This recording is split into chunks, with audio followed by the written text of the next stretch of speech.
TVT au cœur de l'information.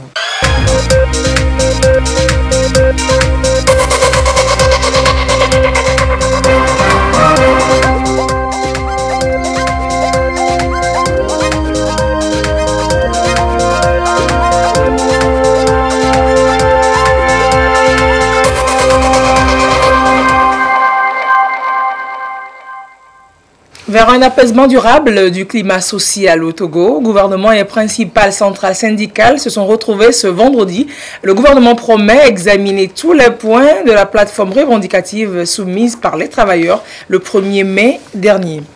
Planter utile, savoir quelle essence choisir pour contribuer efficacement à la protection de l'environnement. Les experts du domaine ont fait un travail mis à la disposition de la population. Aujourd'hui en préparation notamment du 1er juin, journée nationale de l'arbre, nous le verrons dans un instant.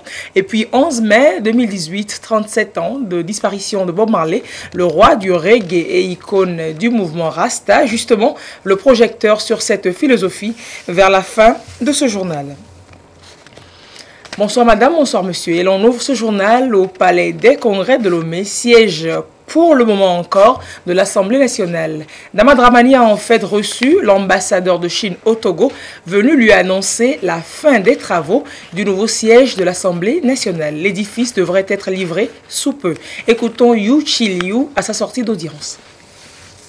J'ai eu le grand plaisir de rencontrer son Excellence, Monsieur le Président de l'Assemblée du Togo.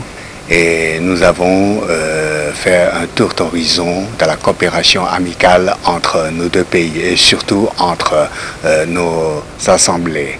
Je suis très content d'annoncer à son Excellence, Monsieur le Président, que le travail du nouveau siège du Parlement est achevé.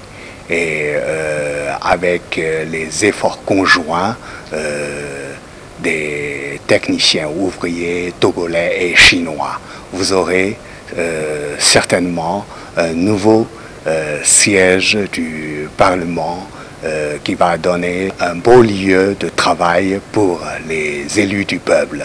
Et on est en train de préparer une cérémonie comme il faut pour fêter cette nouvelle construction.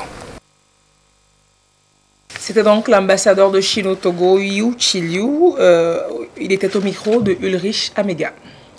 C'était le 1er mai dernier, lors de la fête des travailleurs, les centrales syndicales ont soumis leur cahier de doléances au gouvernement qui a promis réagir dans un bref délai. Ces choses faites donc depuis ce vendredi à travers une première réunion entre le gouvernement et l'ensemble des syndicats de l'éducation et de la santé. La séance a permis aux deux parties de définir une méthodologie de travail visant à examiner point par point les points donc de la plateforme revendicative pour l'amélioration des conditions de vie et de travail des agents du secteur public et du privé. Le point avec Prudence Zinsou. L'étude de l'initiative balise déjà la voie à des discussions franches et approfondies entre gouvernement et centrales syndicales. Elle devra déboucher sur des approches de solutions consensuelles aux préoccupations des travailleurs. Toutes les centrales syndicales des secteurs de la santé et de l'éducation ont pris part à cette première séance de discussion promise par le gouvernement le 1er mai dernier lors de la fête des travailleurs. La méthodologie et l'approche du travail ont concentré les attentions à ce jour en attendant les discussions sur les différents points des cahiers de doléances soumis au gouvernement il y a quelques jours. Nous voudrions remercier très vivement le gouvernement de la promptitude avec laquelle cette première rencontre a été convoquée. Si on se rappelle, le 1er mai dernier, le ministre, en réponse au cahier de doléances introduit par les centrales syndicales, le ministre a promis que dans les 2 semaines qui vont suivre, il va convoquer donc cette séance. Et nous avions été surpris qu'elle soit convoquée effectivement. Donc au cours de la rencontre d'aujourd'hui, nous avions fait le point, voir quelle est la méthode à adopter, quelle approche à adopter et quel rythme de travail que nous allons adopter lors des prochaines discussions. Cette démarche pour le gouvernement consiste à examiner de manière exhaustive les cahiers de doléances des organisations syndicales. Elle repose sur des discussions antérieures déjà entamées par les deux parties pour étudier de façon approfondie les différents points des plateformes revendicatives. Nous nous sommes accordés sur la nécessité, d'une part, de faire le point, de faire la restitution des précédentes discussions, de présenter les conclusions auxquelles nous étions déjà parvenus et dans la foulée d'aborder de manière méthodique et soutenue l'ensemble des points qui sont inscrits à l'agenda de nos discussions. Nous nous sommes également accordés sur un calendrier de travail qui consistera à nous retrouver 3 fois par mois afin d'examiner les points inscrits à l'ordre du jour. Je voudrais rappeler que le cahier de doléances des organisations syndicales et les plateformes revendicatives qui ont été exprimées déjà par le passé comportent beaucoup de points. Tous ces points-là, j'avais indiqué que le gouvernement n'a pas l'intention d'occulter ou de négliger un point quelconque. Cependant, nous allons nous accorder pour examiner dans un premier temps un certain nombre de points de préoccupation, de revendication. Et sur chacun des points, nous ferons en sorte qu'un diagnostic complet, que la question soit examinée en profondeur et en détail et que nous puissions appréhender, cerner les implications, les incidences et l'impact de chaque question et de préconiser des approches de solutions. Pour le gouvernement, cette discussion s'ouvre dans un esprit d'ouverture et de partage avec l'engagement et l'implication des partenaires sociaux. Il reste persuadé que ces échanges permettront d'améliorer de façon efficiente les conditions de vie des travailleurs tant du secteur public que du privé. Nous abordons au niveau du gouvernement cette discussion dans un esprit d'ouverture et la volonté, l'engagement, la détermination de parvenir à des solutions qui contribuent à l'amélioration des conditions de vie et de travail des travailleurs, aussi bien du secteur public que du secteur privé.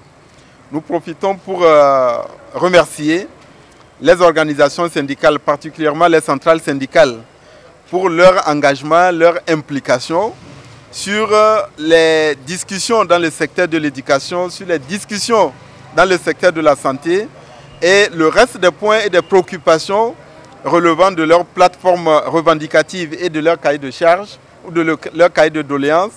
Nous allons les examiner et nous sommes confiants sur notre capacité à parvenir à des solutions satisfaisantes.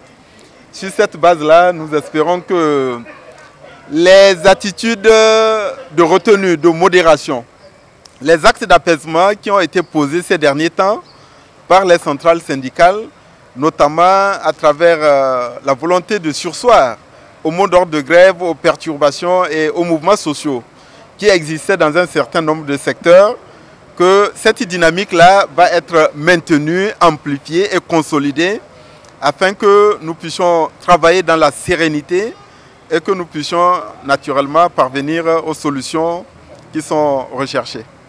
Les discussions vont reprendre dans les prochains jours après l'Assemblée générale de l'Organisation internationale du travail à Genève. Un rendez-vous auquel sont attendus les secrétaires généraux des centrales syndicales.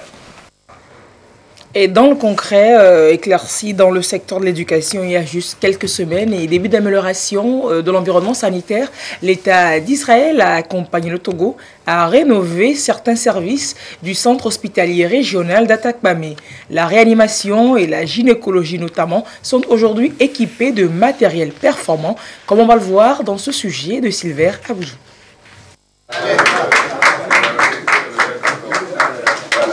Cet acte entre le ministre de la Santé et de la Protection sociale et le vice-ambassadeur d'Israël au Togo marque une nouvelle ère de coopération entre le Togo et Israël. Une coopération à travers laquelle Israël s'engage à accompagner le Togo dans la redynamisation du secteur de la santé pour mieux relever les défis liés à la contractualisation dans les zones d'exécution. Ce qui témoigne de la réhabilitation de certains départements du centre hospitalier régional d'Atakpamé. Il s'agit notamment du bloc de réanimation, de chirurgie, de gynécologie ainsi que la salle de consultation et d'anesthésie, tous équipés de matériel performant en vue d'une meilleure prise en charge des patients. Ce dont va renouveler notre plateau technique et nous permettre d'impacter acte positivement la prise en charge de tous les cas d'urgence et des différents traumatismes qui sont les premières causes de consultation dans nos services de chirurgie générale. The trauma unit that we established, the lives of many people in the region will be saved.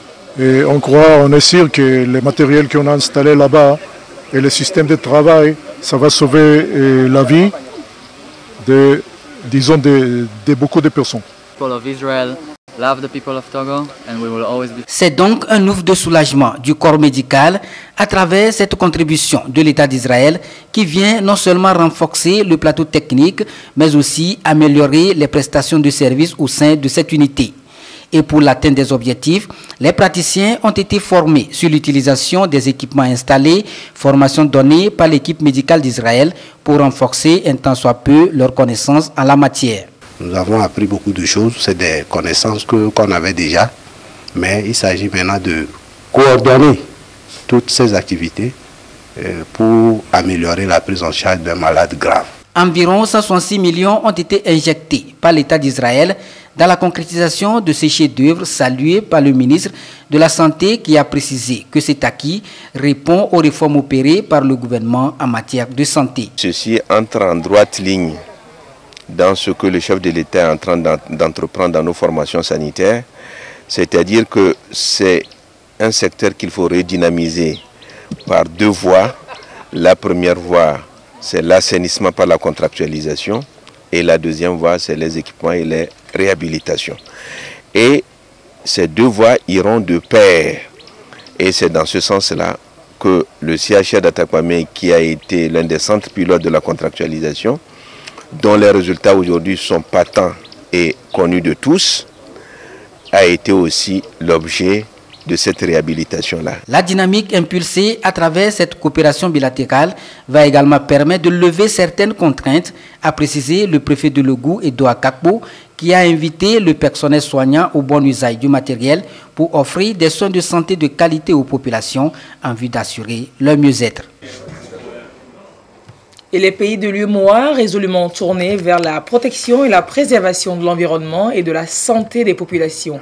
Il va s'exécuter dans la sous-région un projet global de gestion durable des déchets et de réduction des émissions de polluants organiques persistants et le mercure. Des précisions avec Samuel Degbe et Christine Pecheki-Aloudé. La prolifération des différents types de déchets associés aux difficultés de leur gestion entraîne comme problème la dégradation du cadre de vie et de la santé humaine. La gestion des déchets dans les pays de l'UEMOA, selon la BOAD, revêt un caractère préoccupant en raison de divers facteurs que sont la forte croissance démographique et les mauvaises pratiques en matière de gestion des déchets. La BOAD, en collaboration avec le Fonds pour l'environnement mondial FEM, veulent à travers le projet régional d'appui à la gestion durable des déchets et de réduction des émissions des polluants organiques persistants, non intentionnels et du mercure, promouvoir les bonnes pratiques. C'est un projet qui cherche à mettre en place des mécanismes d'amélioration de la gestion des déchets, des mécanismes très forts en termes de cadre légal, en termes de cadre réglementaire, en termes de cadre institutionnel, de promouvoir les bonnes pratiques en matière de gestion des déchets, dans le domaine du recyclage, dans le domaine de la valorisation, mais aussi dans le domaine de ce qu'on appelle l'élimination finale. C'est notre intérêt d'y faire face. Une ville qui n'est pas propre n'est pas une ville agréable. Et c'est des problèmes pour la santé publique. Donc nous voulons qu'ils se l'approprient. Nous allons financer les mécanismes, les instruments qui permettent de faire de ce handicap un développement, la transformation des déchets par exemple en engrais, et donc nous voulons en faire un levier pour le développement. Selon le ministre de l'Habitat, de l'Urbanisme et du Cadre de Vie, Fiatouo Sessenou, l'initiative de la BOAD et du FEM est un soutien fort aux États bénéficiaires et particulièrement pour le Togo. Ce projet aura un effet positif sur les villes de l'UEMOA qui sont concernés. Ce projet qui s'organise ne viendra qu'appuyer les activités ou les actions déjà entamées par le gouvernement togolais, en les redynamisant, en leur apportant des appuis techniques et financiers. Les experts des pays concernés vont donc se pencher sur l'état des lieux de gestion des déchets de leur pays en vue de proposer des pistes pour l'élaboration du document complet du projet régional. Le projet est prévu pour durer 5 ans pour un coût total de 49,5 milliards de francs CFA. Et dans cette lutte, il convient d'identifier ces substances chimiques incriminées et réglementer leur circulation. Des conventions internationales guident les acteurs concernés dans leurs actions. Ainsi, les magistrats et auxiliaires de justice et les agents des douanes ont été invités ce vendredi à une formation pour avoir une meilleure compréhension de ces outils juridiques. On voit cela avec Fafa Dalmeda et Edem Soussoukbo.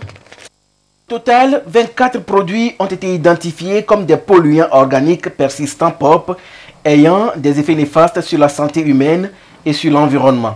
Ces substances chimiques sont interdites et pourtant elles sont utilisées dans le monde dans le domaine de l'agriculture, de l'industrie et de la protection de la santé et sont fabriquées et vendues par milliers chaque année dans le monde. Le Togo a ratifié toutes les conventions y afférentes et dans cette perspective, des agents du cordon douanier, des magistrats et auxiliaires de justice ont été formés à Dakar et à Bamako. Ils vont procéder à la restitution des travaux et relayer le plus largement possible les informations reçues. Ils sont soit des pesticides utilisés dans l'agriculture, soit des produits utilisés dans le domaine industriel. Vous allez voir par exemple au niveau des compagnies d'électricité, les transformateurs, la porte d'entrée de toute marchandise, ça part à la douane. Et ces produits, lorsque les douaniers ne les connaissent pas, ils ne peuvent pas constituer une barrière pour nous protéger l'entrée de ces produits. Maintenant, les magistrats, lorsque ça devient un problème judiciaire, il faudrait que les magistrats connaissent la convention, les dispositions que la convention dispose et pouvoir appliquer le droit conformément à l'esprit de la convention. La lutte contre ces produits non biodégradables par le Togo lui a valu des soutiens au plan international. Des moyens matériels ont été mis à sa disposition pour renforcer la lutte. Cette dynamique enclenchée a permis à notre pays de bénéficier des appuis du projet de démonstration d'une approche sous-régionale de gestion écologiquement rationnelle des PCB et des équipements contaminés par les PCB financés par le FEM. Ce projet régional a permis donc de réaliser un inventaire qualitatif et quantitatif des déchets contaminés par les PCB et dont la quantité s'élève à plus de 1700 tonnes. D'élaborer une base de données Access pour le suivi et la planification de l'élimination des équipements et déchets PCB recensés. D'élaborer un projet de décret sur la gestion des PCB soumis pour adoption par le gouvernement. De construire une plateforme de stockage temporaire des déchets contaminés par les PCB et enfin d'éliminer 60 tonnes de déchets PCB à Trédi en France. Par ailleurs, notre pays bénéficie actuellement du programme mondial de surveillance des POP dans des matrices de base, lait maternel et air ambiant. Après Lomé, d'autres rencontres vont se tenir à l'intérieur du pays pour rester dans la dynamique de large diffusion des informations liées à la protection de l'environnement et de la santé humaine. Et le reboisement est l'autre solution avérée efficace pour la protection de l'environnement. Mais quelle espèce planter? Les experts en environnement posent le débat assez tôt au Togo pour préparer la journée nationale de l'arbre le 1er juin. Et les meilleurs choix sont disponibles au centre semencier de Davier et les directions préfectorales de l'environnement. Explication Albertine Yakin. Le 1er juin de chaque année, les Togolais sont appelés à mettre en terre des plants, une tradition régulièrement respectée sur toute l'étendue du territoire national. Mais cette initiative bien accueillie par les populations n'a pas encore atteint l'objectif visé. La maîtrise en matière de choix au sein des essences n'est pas connue du grand public. Pour donc corriger ce déficit, les acteurs du secteur forestier au centre semencier de Davier dans le Zio œuvrent pour satisfaire les besoins des demandeurs. Les arbres procurent la pluie, l'ombrage, bref, de nombreuses vertus. Ils assurent le bien-être de l'homme.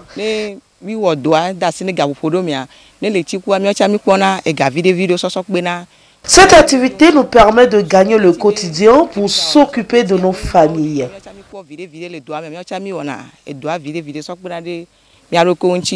Et en prélude au 1er juin, date officielle de reboisement, les experts en foresterie invitent les planteurs à approcher leurs services techniques. Là où il y a de la forêt, le climat est régulé, il y a moins d'eau qui se stagne, donc ça facilite l'absorption de l'eau de surface. Donc les forêts peuvent effectivement contribuer à lutter contre les inondations. L'eucalyptus a un pouvoir d'absorber une quantité importante d'eau. Donc, ces espèces peuvent être mises en terre ou être reboisées dans des zones qui sont fortement inondables. Les essences qui ont beaucoup plus un système racinaire très développé, par exemple le Terminalia mentalus, planté en bordure des routes, il y a un impact sur les différentes infrastructures. Cela casse parfois les routes ou bien les clôtures. Donc ce sont des essences qu'il faut beaucoup plus éviter à planter dans des zones urbaines.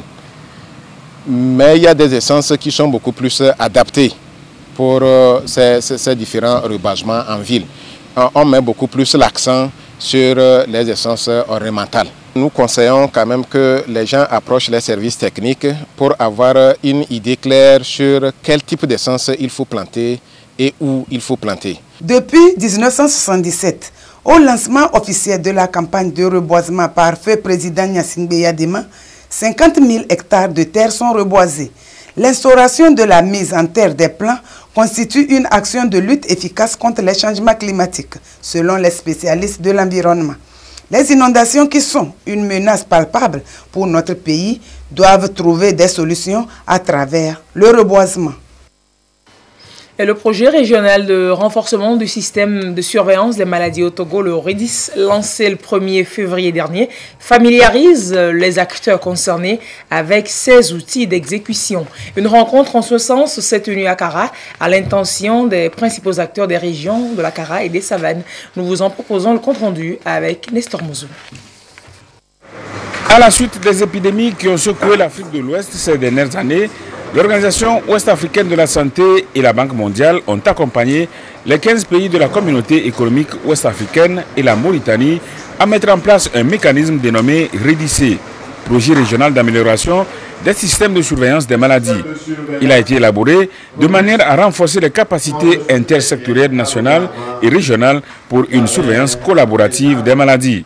Dans ce cadre, le comité de coordination du REDIC a conçu un document mettant en relief les outils de sauvegarde environnementale et sociale. Ce sont ces outils qui sont partagés à cette rencontre avec les acteurs de terrain de la partie septentrionale du pays. La santé n'est pas seulement du ressort du ministère en charge de la santé, mais il y a plusieurs acteurs qui interviennent.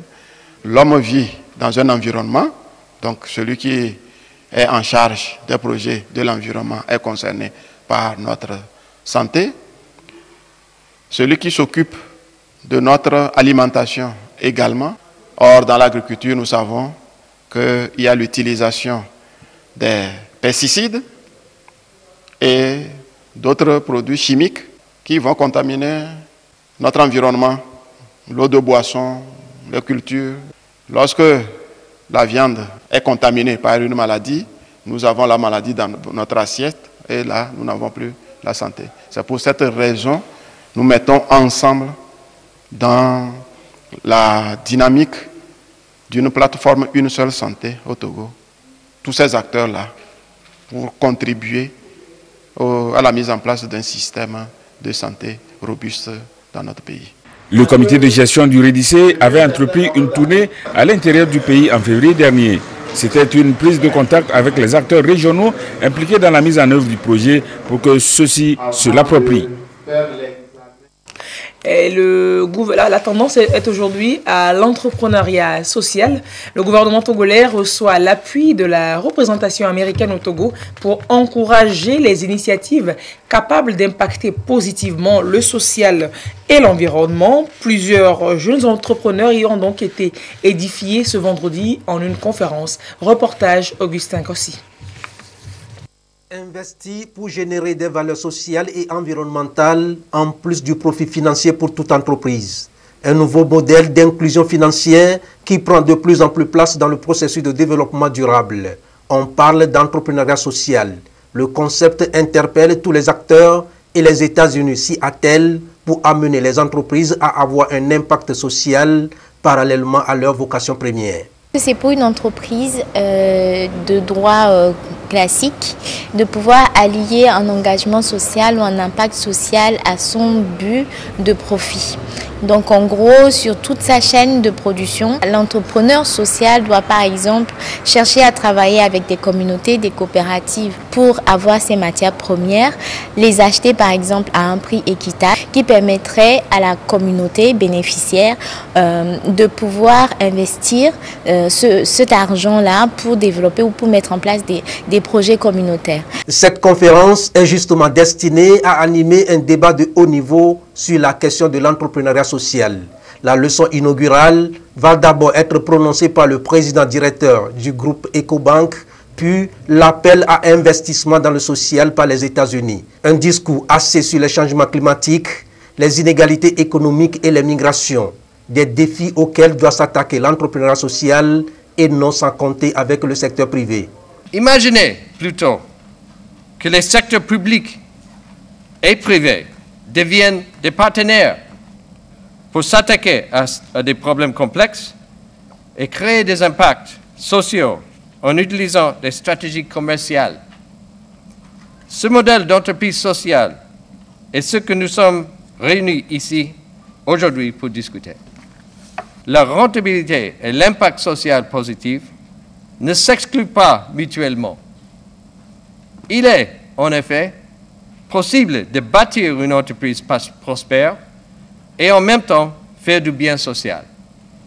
Ainsi, la mission sociale fait partie intégrante du modèle économique d'une entreprise sociale. Au niveau du gouvernement, des mécanismes ont été mis en place pour soutenir et encourager l'entrepreneuriat des jeunes, mais pas encore suffisant, selon le ministre en charge du développement à la base. Il faut la participation de tous les acteurs, mieux aller à un entrepreneuriat tourné vers le social en renforçant le partenariat public-privé. C'est en ligne avec ces impératifs et sous la haute impulsion du chef de l'État, son Excellence Faure Eswazimana Gnassingbé, que le gouvernement togolais a mis en place une politique de développement à la base, couplée d'une politique volontariste de promotion de l'entrepreneuriat à travers plusieurs mécanismes gouvernementaux tels que le Fonds d'appui aux initiatives économiques des jeunes, le FAEJ, le Programme d'appui au développement à la base, PRADEB, le Programme national de plateformes multifonctionnelles, le Programme d'appui à l'employabilité et à l'insertion des jeunes dans les secteurs porteurs, le Fonds national de la finance inclusive. Par ailleurs, des organisations non gouvernementales et des entreprises promeuvent aussi l'entrepreneuriat social dans notre pays. Mais force est de constater que les résultats conjugués de ces initiatives gouvernementales et non gouvernementales ne permettent pas encore de capitaliser pleinement le potentiel d'entrepreneuriat et d'innovation de nos jeunes et de faire face à l'ampleur des défis économiques et sociétaux. D'où l'importance d'œuvrer ensemble pour intensifier la promotion de l'entrepreneuriat social en ligne avec les priorités de notre plan national de développement. Ce sont donc les bases d'un partenariat multi-acteurs qui se mettent progressivement en place. Et les jeunes entrepreneurs, en sortant de ces assises, peuvent désormais orienter leurs initiatives vers le social pour créer plus de richesses, pour une croissance inclusive et durable. Et l'actualité, ce vendredi, c'est aussi la 57e réunion du conseil d'administration de la Banque d'investissement et de développement de la CEDEAO, la BIDC. 3 projets du secteur privé ont été approuvés pour financement en faveur de 3 États membres, le Ghana, le Niger et le Nigeria. Des précisions avec Edem Soussoupou. Les administrateurs de la BIDC, pour leur 57e session, ont eu à approuver 3 projets de développement dans l'espace CEDEAO. Il s'agit d'une prise de participation de près de 3 milliards de francs CFA au capital de Africa Food Security Fund au Ghana. C'est pour soutenir la sécurité alimentaire par des investissements tout au long de la chaîne de valeur agricole. Le Conseil a également approuvé le financement partiel de 5 milliards de francs CFA pour la construction et l'exploitation d'un hôtel 4 étoiles par la compagnie hôtelière du Niger. Le conseil d'administration a autorisé la BDC à participer au financement partiel de la facilité syndiquée de 500 millions de dollars au profit de la Bank of Industry Limited au Nigeria. Au Congo-Brazzaville, le verdict du procès du général Jean-Marie Michel Moukoko est tombé donc en début de soirée aujourd'hui. L'ancien chef d'état-major et candidat à la présidentielle de 2016 écope de 20 ans de prison, tout comme ses co-accusés. Il dispose aujourd'hui de 3 jours pour se pourvoir en cassation. Le général Moukoko est accusé d'atteinte à la sûreté intérieure de l'État et détention de munitions de guerre. L'Organisation mondiale de la santé fait part de sa très grande inquiétude face à l'épidémie d'Ebola en République démocratique du Congo. 17 décès et 21 cas de fièvre ont été enregistrés entre le 4 avril et le 9 mai 2018. Annonce même l'OMS annonce qu'elle se prépare au pire en RDC concernant donc cette épidémie d'Ebola.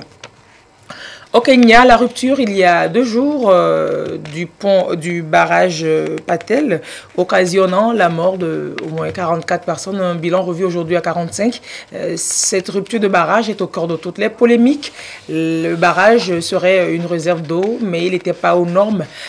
C'est donc cette question qui suscite donc toute la polémique. Selon les autorités kenyanes de gestion des ressources en eau, le barrage n'avait pas été agréé et le propriétaire aurait ignoré l'injonction de le fermer.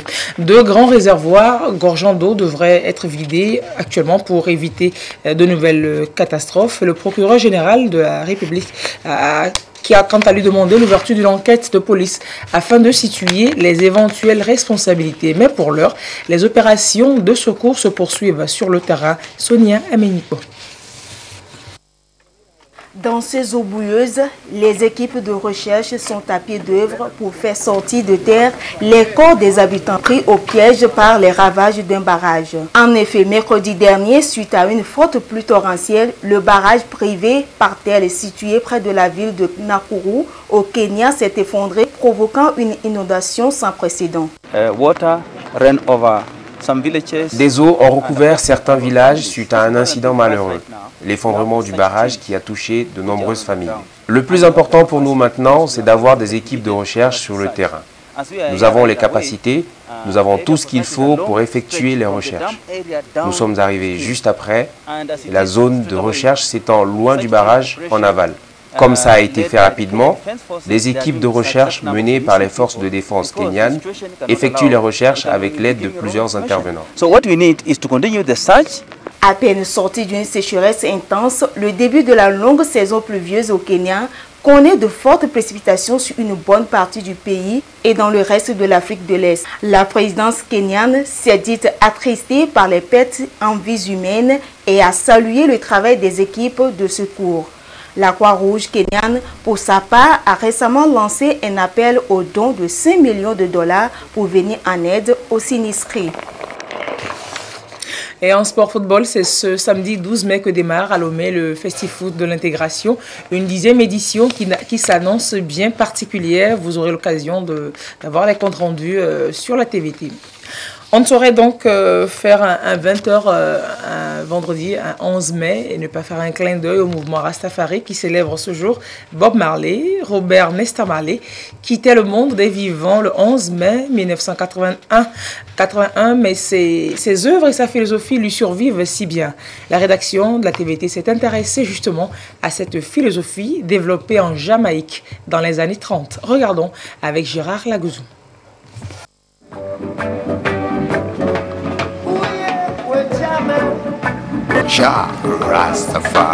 Amour, paix, tolérance et respect mutuel. Des valeurs et modes de vie prônés par la philosophie Rastafari. Être Rasta, c'est avant tout un comportement, un mode de vie pour les uns et une religion pour les autres. Pour ces pratiquants du Rastafarisme, l'unicité avec la nature est la porte d'accès à la plénitude de la vie en parfaite communion avec Jah. Dieu le Créateur. Être Rasta, c'est d'abord une philosophie, c'est un mode de vie. Un Rasta, c'est quelqu'un qui essaie dans tous les jours de faire passer le message de la paix, le message d'amour. Et un Rasta, c'est quelqu'un qui essaie de trouver des solutions aux problèmes de nos sociétés. Un Rasta, il doit savoir que c'est l'amour qui domine tout. L'amour doit être au centre de tout ce qu'il fait. Il doit aimer son voisin comme lui-même et maîtriser la notion du chaman et savoir que Dieu est amour. Et le Rasta, il doit méditer, beaucoup méditer et porter le dreadlocks comme son identité. Les dreadlocks, c'est les cheveux que nous laissons pousser.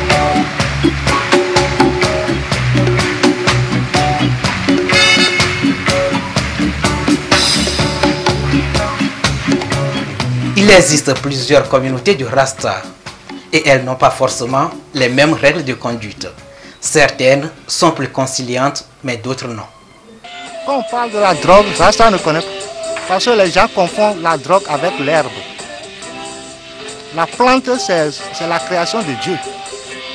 Bon, si par exemple, Rasta pratique la drogue, moi-même je suis Rasta.